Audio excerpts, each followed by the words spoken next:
This is CGTN, China Global Television Network.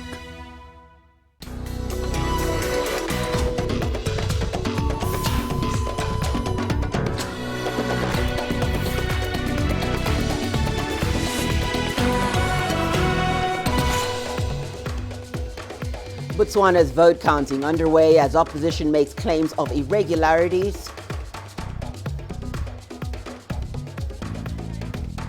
Russia woos African continent for trade after writing off debt of $20 billion.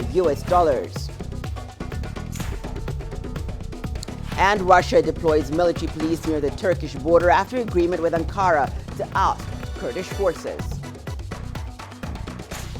Hello and welcome. You're watching Africa Live. We're coming to you live from Nairobi. Here are more stories making headlines this hour. In business news, Nigeria loses $15 billion annually due to tax evasion.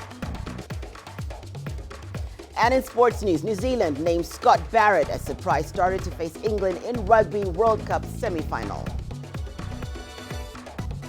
We begin in Botswana, where vote counting is underway for the country's 12th general election. The main opposition party, the Umbrella for Democratic Change, has raised concern over irregularities, saying Botswana's elections are under threat. But the Independent Electoral Commission remains confident that they will deliver a credible election result. The IEC's chief PR officer says they have not received any official appeals as yet. Results are expected as early as Thursday evening. According to the IEC, the winner is declared once a party attains 29 parliamentary seats, the minimum requirements to form a government. We call upon the media, both local and international, embassies and high commissions within the country, the IEC and all official foreign bodies to be on high alert. Free and fair elections are under threat in Botswana, and it is imperative that we do not allow Botswana to be denied enjoyment of a credible electoral process. We are not aware of any attempt, or even we have not received any appeal against what transpired yesterday. But as you know, the law allows that after the release of the results, those that have an issue are given 30 days to appeal or to petition the elections. And we cannot rule out, or you cannot confirm any possibility of us receiving a petition. We will see in the first 30 days after the release of the result what would happen. Well, let's get more now from CGTN's Linda Mtongana joining us live from Gaborone. Lindy, thank you so much for joining us. Late last night when you sent us that report, we still saw that viewers were queuing to vote in some polling stations. And now, just as we've heard the opposition saying that there are some irregularities, the IEC then coming with some of their information and what they've come to the table with. Just give us an update on what the latest is, Lindy. Well, Hannah, as you said, of course, last night we were talking about polls closing at 7 p.m., but we found out this morning that voting continued into the early hours of this morning, right up until about 2 a.m. These are some of the irregularities, of course, that the opposition is pointing to. We've spoken to the IEC about exactly what's transpired and the cause of these delays. They're saying this is not about a lack of planning or lack of preparation. In fact, one factor that has to be taken into account is the weather. Botswana is notoriously hot this time of year. Yesterday, temperatures were well above 30 degrees in many parts of the country, which meant that many people didn't vote actually in the middle of the day, and many decided to come to the polling stations as the sun was going down. So this meant that queues were actually getting longer and longer as the day drew to a close. The IEC has also said that this is not the first time in Botswana that an election, or rather that voting has continued into the early hours of the next day. So this is in no way a reflection, they say at least, of their lack of preparedness for this particular poll. Lindy, other than what you've just mentioned about the polls closing late and that being seen as an irregularity, have there been other things that have, or other issues that have arisen in terms of irregularities that the opposition leaders have then raised? Well, there were two particular issues that have been raised by the opposition, and the IEC has addressed them. The first is that at one of the polling districts, one of the political parties found that their name was not represented on the ballot paper. Now, in that instance, the response by the IEC has been to cancel that particular voting at that particular polling district, and it will then take place in a month from now. It's been postponed to the 23rd of November.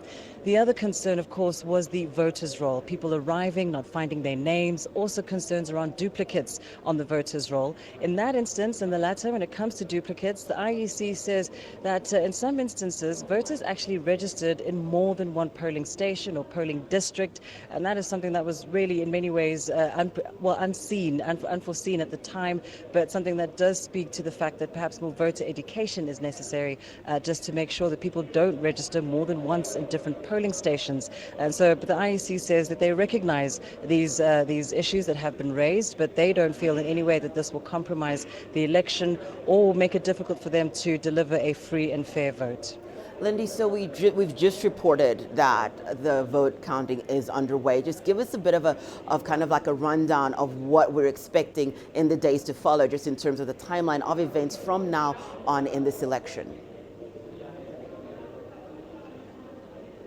Well, Hannah, the system here, the election management system in Botswana is actually very manual, so the process is rather slow.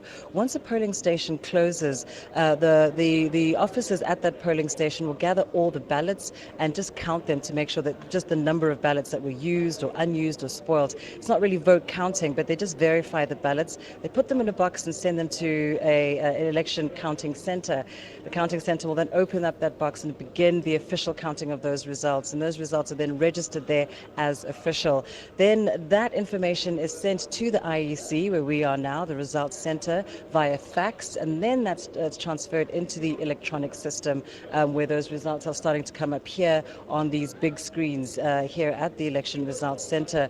So far what we're seeing is about 6.6% of the vote has been counted, mainly reflecting what we know is coming out from the local government elections. The screens here are showing a mixture of red and blue. So, of course, unsurprisingly, we're seeing some good performances coming out, of course, for the ruling Botswana Democratic Party and the opposition Umbrella for Democratic Change. No results as yet for the National Assembly. The IEC, though, despite the delays, despite the claims of irregularities, are confident that they will deliver a final result as per their schedule by Friday. Hannah. Thank you so much, Lindy, for giving us such a clear picture of what's happening in the elections in Botswana. Lindy Mtongana joining us live from Gaborone. Well, South Africa's political landscape seems to be in turmoil. The main opposition party leader, Mokgweetsi Masisi, has resigned. In his resignation, Masisi cited difficulties making the traditionally white Liberal Party appeal to majority black voters. CGTN's Njambela has more. It's been 25 years since the end of white minority apartheid rule in South Africa, and race remains a highly divisive issue in Africa's most industrialized economy. Mokgweetsi Masisi was brought in to help the main opposition party, the Democratic Alliance, to appeal among the black majority. The Democratic Alliance is a traditionally white party. Masisi's resignation is the second departure of a senior black leader in a matter of days. On Monday, Johannesburg Mayor Herman Mashaba also abruptly quit following accusations by him that the party was advocating views of the white minority in the country. And it's no secret that, in fact, the DA in its own history has been seen as a party for minorities. That the majority of South Africans, mainly black South Africans, did not relate to the DA and by extension struggled to trust the DA. Masisi says over the past months, it has become quite clear to him that there exists a grouping of people within the Democratic Alliance who do not see eye to eye with him and do not share the vision for the party and the direction it should be taking. In the end, we've come to the conclusion that despite my best efforts, perhaps the DA is not the best vehicle which is suited to take forward the vision of building one South Africa. Other leaders from the party also resigned in solidarity of Masisi. Athol Troleb is a party veteran. My decision today is not an easy decision. It has been taken after some considerable soul searching and some reflection. And it's a sad day for me. It has been an extraordinary privilege to serve this party in a number of capacities. The DA leadership expressed shock at the resignations. We would have far preferred Musi and Athol to have remained until the choice was made by delegates at a federal congress. Maimane was elected as the leader of the DA in 2015, making him the first black person to head the party. Maimane's leadership was questioned in a review report that was compiled after the Democratic Alliance failed to grow its support in the national general elections earlier this year. It remains unclear who will replace Maimane as the DA leader. Yolisa Njamela for CGTN in Johannesburg, South Africa. Well, we're staying with that story. We're now joined by Sandile Swana, who is a political analyst and lecturer at Wits University in South Africa. Thank you so much for joining us, Sandile. Let's just start with Maimane's being the second resignation in just 3 days by a black party member from the DA. Just explain to us the significance of this for the DA going forward. The DA going forward has got to, right now, let's start with the challenge that is before them. The challenge that is before them is that they've lost voters to the Freedom Front Plus, which is a right-wing, conservative, apartheid-oriented political party, which is largely white. So they've lost some of their members and voters to that party. And there has been a call by some of their supporters that there should be a white leader in the DA who can lead the DA so that it appeals to those white members. Now, the strategy in recent years has been to try and appeal to the majority. Bear in mind that Africans, people of African descent like me here in South Africa, make up close to 81% of the population. And those of mixed race make up another 10%. So black people, generally speaking, make more than 90% of the population here in South Africa. So if you want to win political power in South Africa and rule and govern and be a ruling party, you have to have a way of winning the votes of that black majority. Now, the liberals, which is what the DA has been trying to represent unsuccessfully over at least 70 years since 1948, have never really even won an election. Whilst it was still a white minority government, they have not won an election here in South Africa, except one province, since 1994. So they are in a very difficult space. They can be a lobby group that protects white rights, or they still have to try and be a party that attracts genuinely blacks, so that they can end up contesting the African National Congress, which is safe for the time being, is perfectly safe, no threat to the African National Congress.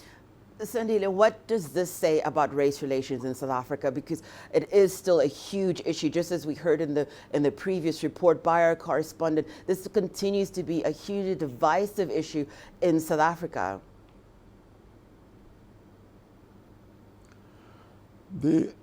You must remember that, when we got our independence, the likes of Professor Ali Mazrui, one of the preeminent African scholars, highlighted the fact that our independence here in South Africa, or the emergence of a democratic state, revolves around the native population getting the vote, the ballot, without any economic power. So if there's anything that is divisive in South Africa, it is the fact that poverty is out of control, inequality is out of control, and the black majority is in the receiving end of poverty and high rates of unemployment and exclusion, large exclusion in terms of property ownership. As an example, only 4% of farmland in South Africa is owned by native Africans in South Africa. The whites own 72% of farmland in South Africa. So blacks are poor in terms of assets, and 75% of the population in South Africa is financially insecure. So all of those things create continuing tensions, and I want to believe that the economic failure of the democratic state, as well as the tangible outcomes in the economy of long apartheid policies, is showing clearly and is causing severe divisions in South Africa. Thank you so much for joining us, Sandile Swane, political analyst and lecturer at Wits University in South Africa. Well, we move on to the last day of the Russia-Africa summit happening in the Black Sea resort of Sochi. Russia has written off $20 billion of African debt. An initiative aims to ease the debt burden on African countries. Putin also says his country is seeking to double trade with Africa in the coming years. Russia is currently ranked as one of the top 10 largest suppliers of food to the African market, with exports amounting to $25 billion. It's part of a Kremlin drive to win business and restore influence in Africa following the collapse of the Soviet Union. Our country is taking part in an initiative to ease the debt burden on African countries. The total sum of debt written off currently amounts to $20 billion. Along with several other countries, joint programs to put debt towards financing national economic growth have been launched. Gazprom, Rosneft, Lukoil are implementing promising oil and gas projects on the continent. Alrosa is launching mining operations at diamond deposits. Yandex, which operates on a number of markets, is assisting African countries with issues surrounding information security and developing the digital economy. Rosatom is prepared to help our African partners in creating a nuclear industry on a turnkey basis, the construction of research centers based on multifunctional reactors. I would like to emphasize that cooperation with African countries should be based on mutual interests and principles of protection of African property that will ensure sustainable development and meet three key targets. One of them is acceleration of economic transformation in a business-like atmosphere through partnership with the private sector. The second is social equity with participation of all in society. Well, CGTN's Julia Chapman is keeping an eye on the Russia-Africa summit in Sochi. She now joins us live from there. Julia, thank you so much for joining us. Well, let's just start with that, Hala. I'm going to ask you in a moment about today's agenda and what we can expect coming out of the summit. But I'd like to ask you about that $20 billion write-off that Russia has now given to African countries, what the response has been from African leaders so far. Well, yes, that is the number that President Putin said that Russia has written off in African debt. It's not actually a new number. That's something that Russia has been working on over the past few years. And it's one way that Russia has been incentivizing African countries to cooperate with it in a more comprehensive fashion. Russia, of course, has been courting African countries for a number of years now, ever since it tried to join the scramble for Africa, trying to compete with the likes of China, the US, and the European Union. Many people say it was a little bit late to the party, but I think this forum happening here in Sochi over the last couple of days has really reiterated Russia's commitment to the continent. And we've seen that reciprocated in the turnout from African leaders. 43 of them are here today. They've certainly been welcoming Russia's renewed commitment to the continent, and that's something they'll be discussing as President Putin holds a number of bilateral summits with African leaders today. Julia, what's happening at today's summit? Well, we've already heard the first plenary session where President Putin and his co-chair, the Egyptian President Abdel Fattah al-Sisi, were hosting. All of the African leaders in attendance were there this morning discussing the ways where Russia and Africa can increase their cooperation. We heard President Putin in that soundbite earlier discussing agriculture, industrial cooperation, and of course military. That is one of the main areas where Russia is exporting its expertise to the African continent. It makes up for the biggest amount of exports in the arms sector for Russia to Africa. So that's what they've been discussing today. We're also going to be seeing President Putin holding a number of one-on-one meetings with African leaders later on as the day goes on.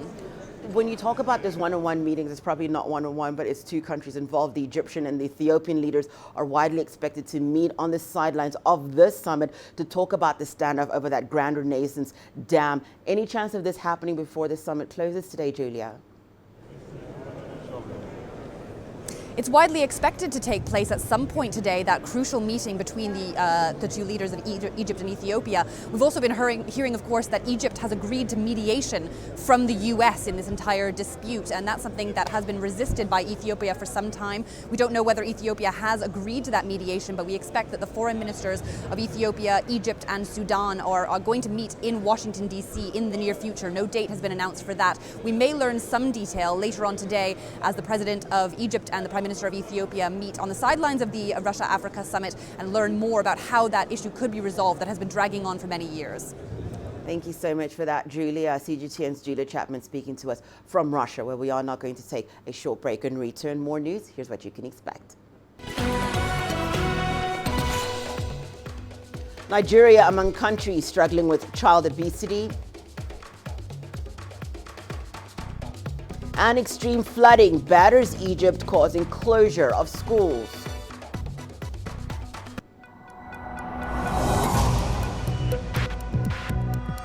Each day, there are millions of stories. Each one can open new perspectives, new possibilities.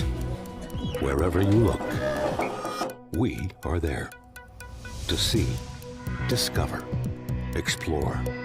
We put the pieces together to find what really matters to you, all around the world, all around the clock. Our reporters are at home across the globe. From our headquarters in Beijing and production centers in Washington, Nairobi, and London, China Global Television Network. Stories from across the globe, reaching people across the globe. CGTN. See the difference.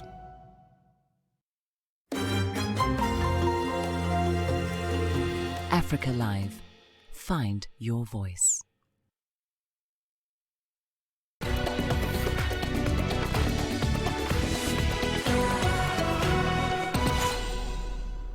Welcome back. You're watching Africa Live. To Syria now, where Russia has deployed military police near the Turkish border as part of an agreement between Moscow and Ankara to oust Kurdish forces from the country's northeast. CGTN's correspondent Michelle Bar-David has more on how the two sides are working together.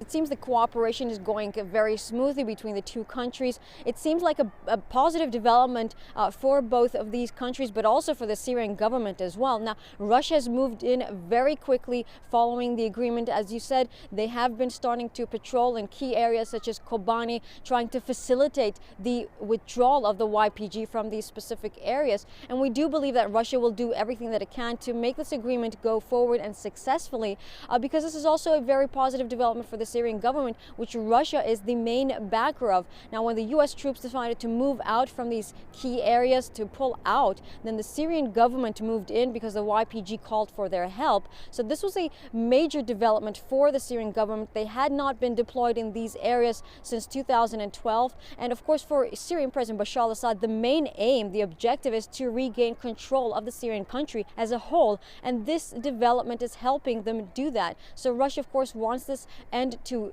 end successfully, and this will facilitate the YPG withdrawal even more smoothly, which will be a positive development for Turkey as well. So we do believe that it will continue and end successfully on October 29th, when the deadline ends at 15 GMT, which is going to be 6 p.m. local time.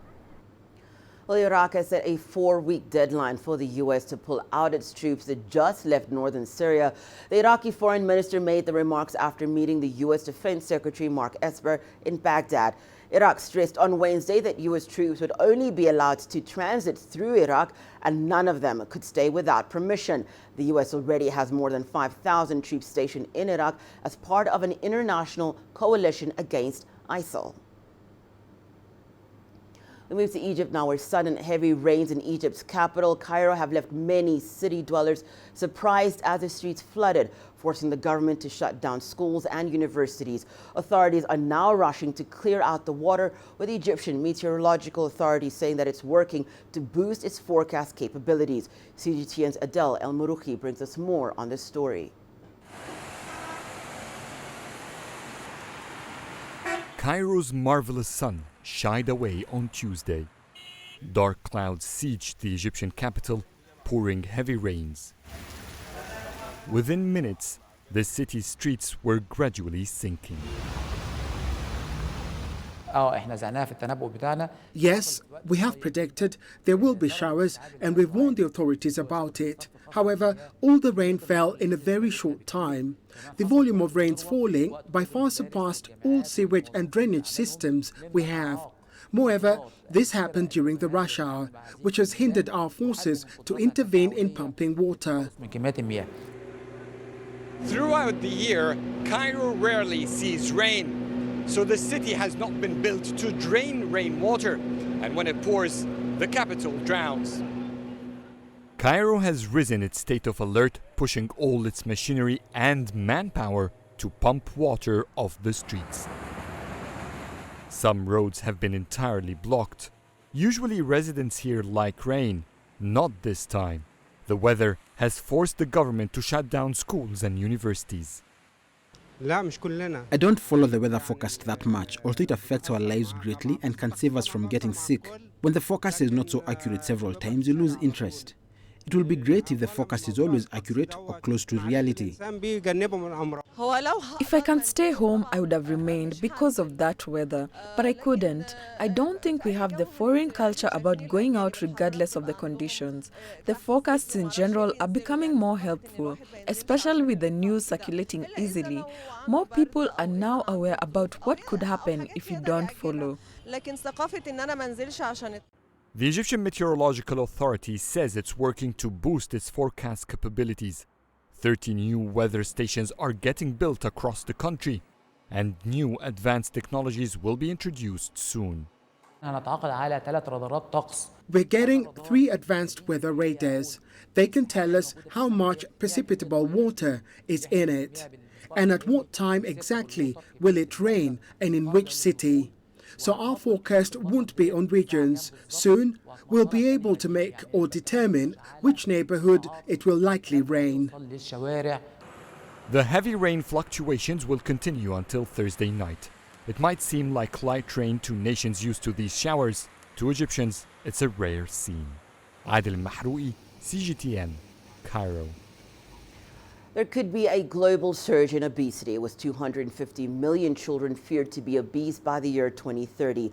That's according to a new report by the World Obesity Federation that shows that Africa will not be exempt. It's predicted that about 6 million children who will be battling obesity in the next 10 years will come from Nigeria. CGTN's Kelechi M. Kalam brings us more. Basic yet important vital checks ongoing for babies at the Kuchingoro Primary Healthcare Center in Nigeria's capital, Abuja, especially following recent reports of obesity that threatens the development of children in Nigeria and across the world. We see on average 2 kids that are either morbidly obese or obese per week. Averagely, and this is not a good number. It's quite alarming. This is just one hospital, and if you are having this kind of figure, you can imagine what it is in the nation. The risk is higher here in Nigeria, where many view obesity as a sign of good living, but the implications are damning. They are also at risk of all the things that one could think of as obesity in adults. They are at risk of heart diseases. They are at risk of type 2 diabetes mellitus. They are at risk of trauma and other conditions that could be psychological. They may be bullied in school. They may have psychological feelings that they are different from other kids, and that could affect even their mental health. Experts suggest that deliberate efforts should be made to change the trajectory. There is need to increase physical activities, reduce sedentary life, and improve dietary measures, which people also need to know that the highly processed foods and junk foods we are taking can actually be very harmful to our health. Currently, there are 150 million obese children across the world. It's expected to rise by nearly 170% in 10 years. Countries are 5 years shy of meeting the deadline. As such, the target of curbing obesity by 2024 remains far-fetched. Kelechi Amekalam, CGT and Abuja, Nigeria. Well, let's now go to Dakar, where Chinese and Senegalese delegates met in the capital for an introductory conference on the promotion of Sino-Senegalese cooperation. The aim of the forum is to support development and economic growth with cooperation in trade, investment, and infrastructure expansion. Here's CGTN's Brian Toussaint with more details. Attracted by Senegal's business environment, Chinese representatives have committed to invest more in the country in accordance with the Belt and Road Initiative. The project focuses on improving connectivity and cooperation among multiple countries spread across the continents of Asia, Africa, and Europe. The priority areas of cooperation of the One Belt, One Road initiative have reached a high level of convergence with the emerging Senegal plan. Moreover, the initiative of President Xi Jinping aims at offering more options of investment, of financing, but also of inspiration for this cooperation. The One Belt, One Road initiative will promote the continued enhancement of interconnectivity between communication infrastructure and also strengthen economic and trade cooperation between Senegal and its neighboring countries. Major financial institutions were present at the conference, looking to pursue partnerships in various sectors in Senegal.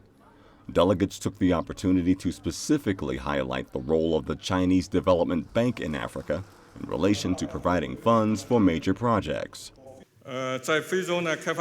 China's Development Bank financing projects in Africa exceeds over $60 billion in energy, mining development, transportation, electricity, industrial parks.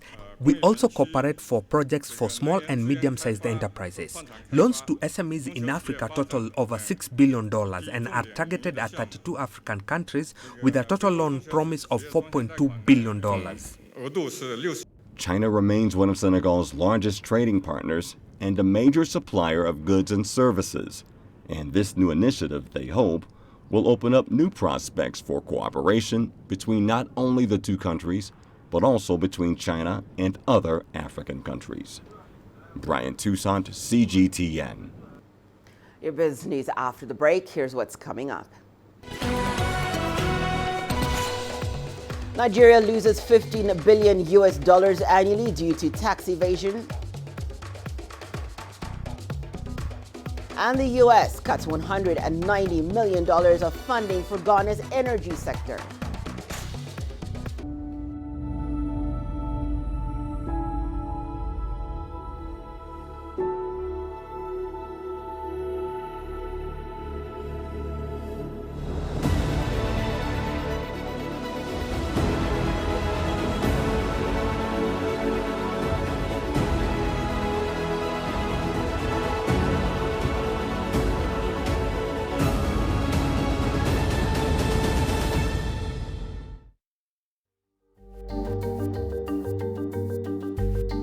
Africa Live. Find your voice.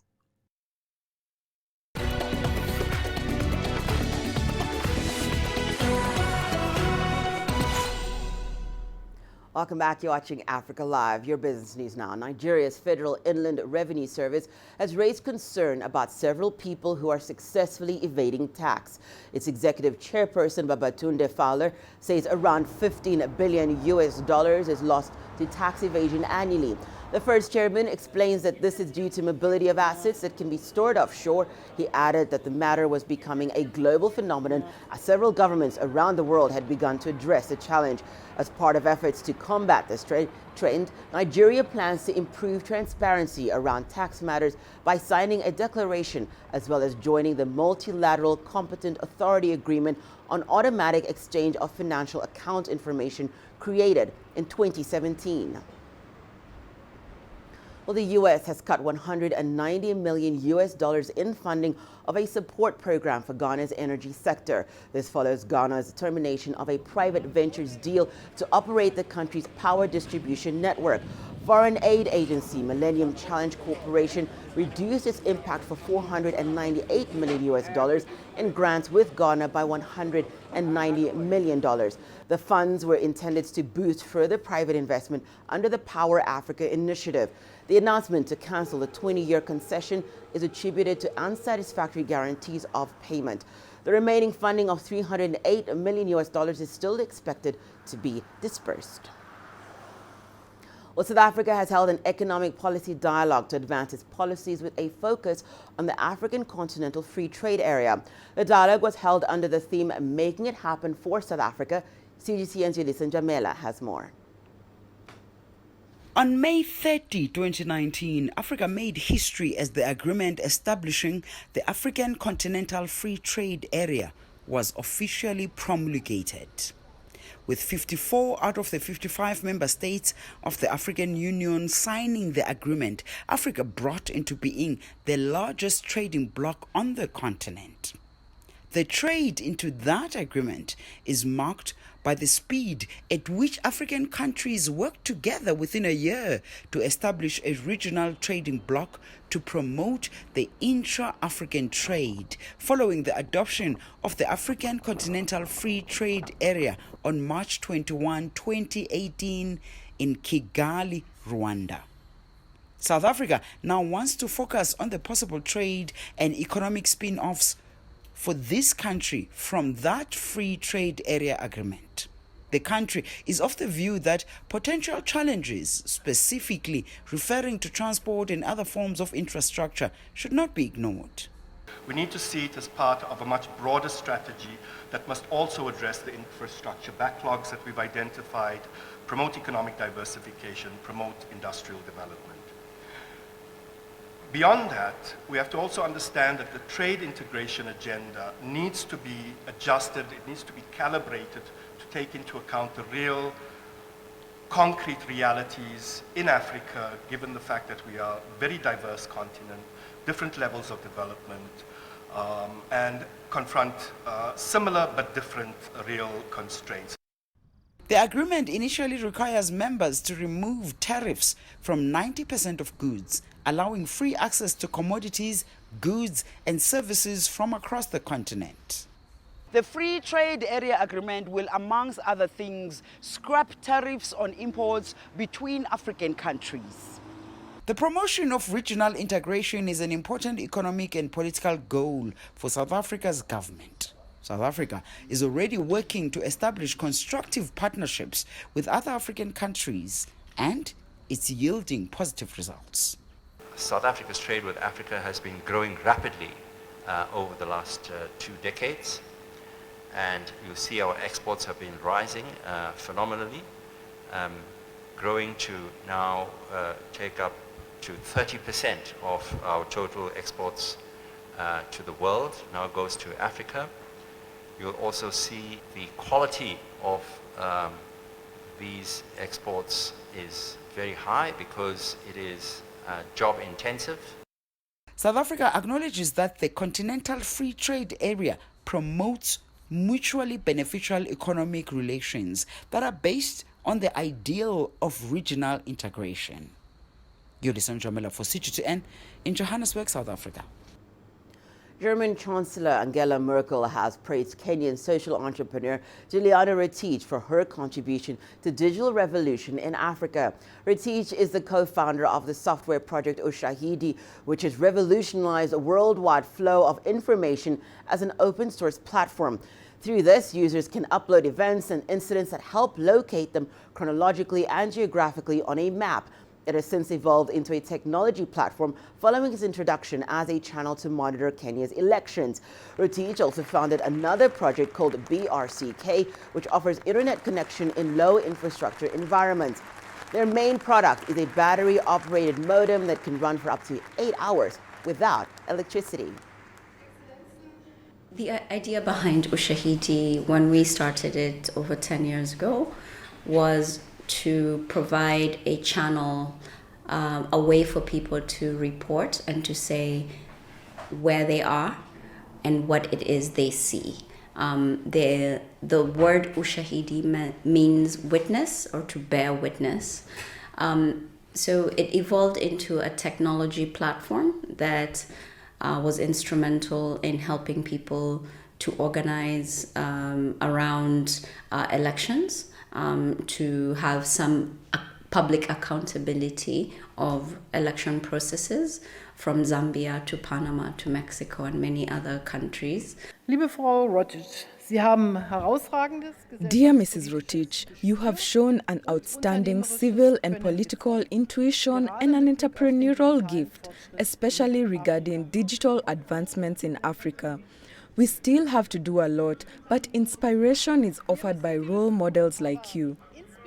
Your success also gives many other women courage. You have shown just how much one can achieve with good ideas and determination, economically, societally, and beyond the borders of your own country.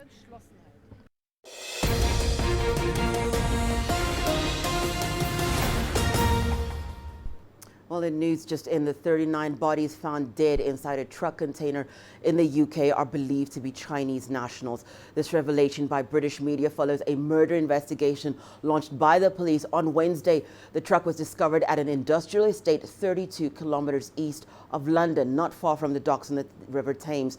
The driver of the truck has been arrested. The Essex police have stated that the identification of the victims remains their #1 priority. Well, that was in the breaking news. The 39 bodies found inside a truck container in the UK are believed to be Chinese nationals. Well, Facebook CEO Mark Zuckerberg has testified before U.S. Congress saying the social media site's proposed digital currency Libra won't launch anywhere in the world until it gets approval from the U.S. regulators. CGTN's Giles Gibson reports from Capitol Hill. Mark Zuckerberg has a vision to transform the way we send and receive money, but it could be vanishing in front of his eyes. In recent weeks, big brands like MasterCard and eBay have dropped out of the non-profits group that will govern the Libra cryptocurrency project. And Zuckerberg's pledge about US regulators wasn't enough for some lawmakers. Scores of stable partners have dropped out. Why? Well, Congresswoman, I think you'd have to ask them specifically for. Why do you think they dropped out? I think because it's a risky project, and I think that there's been a lot of scrutiny. Zuckerberg isn't the first Facebook executive to be dragged over the coals by US lawmakers this year. In July, the head of the cryptocurrency project came to Capitol Hill and told two committees that Libra would help create a more inclusive financial system, aiming to help people across the world who don't have easy access to digital bank accounts and credit cards. But Facebook's history of privacy scandals stirred up exasperation. So I don't trust you guys. From Republicans and Democrats. What if we made money truly global? Former US regulators say the social media giant failed to anticipate the firestorm they would ignite when they announced Libra earlier this year. I think Facebook badly miscalculated. The original white paper read like a tech paper, like a cryptocurrency tech paper that would be sort of a fringe instrument. It never considered the regulatory aspects of trying to launch a major replacement for national currency. It totally blew that part of it. And as payments giants like MasterCard drop out of the project, they're taking decades of international regulatory experience with them. Giles Gibson, CGTN, Washington. Well, Indonesian investigators are blaming a mechanical flaw for the crash of the Lion Air plane a year ago. The tragedy involving a Boeing MAX 737 killed all 189 people on board. CGTN's Silkina Ablukhaya has the details. Nearly 1 year after the deadly Lion Air crash, Indonesian investigators have released the final report in a briefing held for family members of the victims. Anton Sahadi attended that briefing. He's been seeking justice for two of his cousins who were on board that flight. We are not satisfied with the report that was released to us today. We still feel that it didn't provide us with the information that we have been looking for. Our hope is that the Transport Committee will now abide by the law. The airline should take responsibility and needs to be sanctioned because we don't want this to happen again in the future. Safety needs to be taken seriously.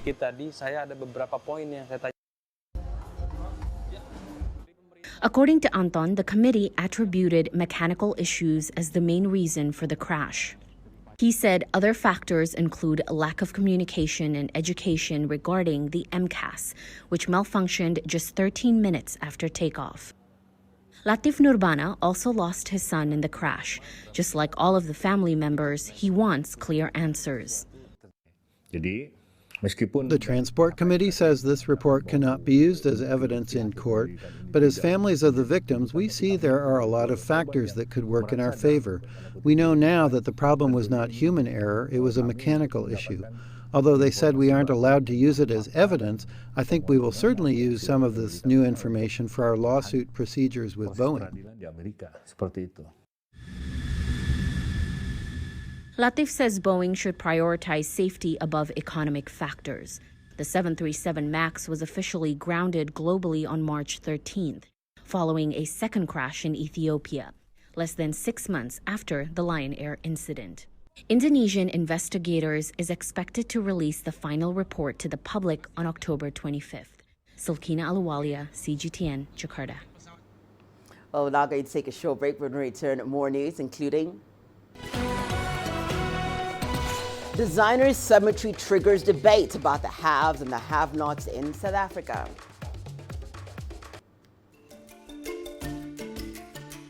Africa Live.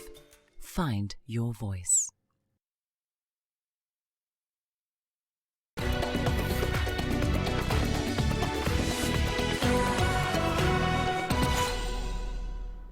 Welcome back. You're watching Africa Live. Well, public cemeteries in major cities in South Africa are quickly reaching capacity, with gravediggers reopening old plots each week to accommodate second burials. But one chain of private cemeteries is offering a luxury alternative for those who can afford it. CGTN's Daniela Pearson has more. Lawrence Pue buried his cousin here last month in Soweto, South Africa. Now he's back at the Nasrec Memorial Park Cemetery, this time to pick a resting place for himself. I decided to buy a plot here because recently, 2 months back, I buried my cousin here. So I fell in love with this place. So I decided that I want to be buried here as well. In South Africa, even cemeteries aren't exempt from crime. This is one of 5 owned by Calgro M3, which promises a well-maintained and well-protected space. Pue says he paid about $1,700 for his future plot. They do charge a lot, but at the end of the day, it's my wish. The death of a loved one can be a costly affair for the average South African. Households can spend up to a year's salary on a funeral, and an estimated 1/3 of the population takes out insurance for it. If you look at more affluent people in South Africa, they typically cremate. It's the people that theoretically, a normal course, shouldn't be able to afford this. They do afford this. Because this is such, as I said, cultural and celebration of life, they would like to do the best for their loved ones that passed away. A plot at a public cemetery will cost around $200, but prices at the Nasrec Memorial Park can reach $24,000 for an 8-person plot with all the bells and whistles. It's not on for me now, because I mean, when you're dead, there's no reason to be buried in a place that costs so much money. I could have been enjoying that money while I was still alive. There's no need to Land and who owns it remains a sensitive and contested topic a quarter century after apartheid. And the divide between the country's haves and have-nots is clear, even in death. Daniela Pearson, CGTN. We're going to be taking a short break. When we return, it's sports news. Here's what you can expect. New Zealand named Scott Barrett as surprise starter to face England in Rugby World Cup semi-final.